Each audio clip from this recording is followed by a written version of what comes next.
Kung gusto mo og healthy, active, chubby inyong baby, this is for you. Tanawa lang hantod sa ending.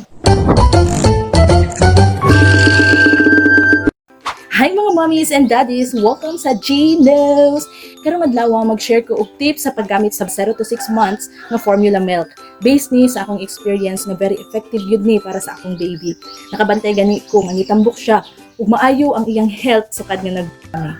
Kung gusto mo og healthy, active, chubby inyong baby, this is for you. Tanawa lang hantod sa ending.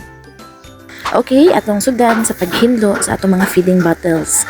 Okay, para safe, good for me si baby. So, make sure nga ang sabon ninyong gamiton, dili siya baho, pagpabili nga baho sa feeding bottle sa mga bata. Then, after ana, nagpainit na kong tubig, dapat boil gid siya nga water. Ha, kay para nga dili maun sa antinghan sa baby. So, dapat 5 minutes na siya nga nakababad ang feeding bottle sa ininit. Mommy, siguraduha nga prepare me ang pagkaon ni baby. Personal story nako, naglibog jud ko sa una kung sa formula milk akong gamiton, pero ga-recommend ni sa akong pidya ang complete og nutrients plus affordable pag yun. Sulit kaayo para sa atong budget labi na sa mga practical moms sama nako. After 1 month nga gamit namo sa nakita gyud nako nga nitambok akong baby. Happy kayo siya og daghan nagasulti nga blooming kayo akong anak. Tinuod. Ako ning gi-practice nga routine para sure ko nga limpyo ug safe ang milk sa akong baby. Mao kusog kay siya makaon ug walay problema sa tiyan.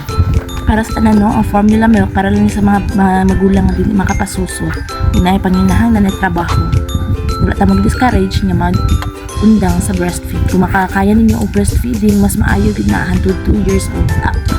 Then, feeding time na sa akong baby. Nakatulog na siya, and then dili ko musugot nga dili na siya makaburp bago ihigda kay basi magkagas. Mga duha pa ko kabulan nag-breastfeed sa akong baby.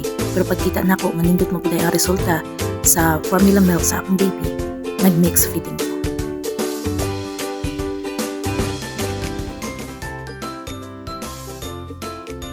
Salamat kayo sa pagtanaw. Kung naamoy question or gusto mo mag-share sa inyong experience, comment lang below. Don't forget to like, share, and subscribe para sa daghan pang parenting tips o mommy hacks. Thank you!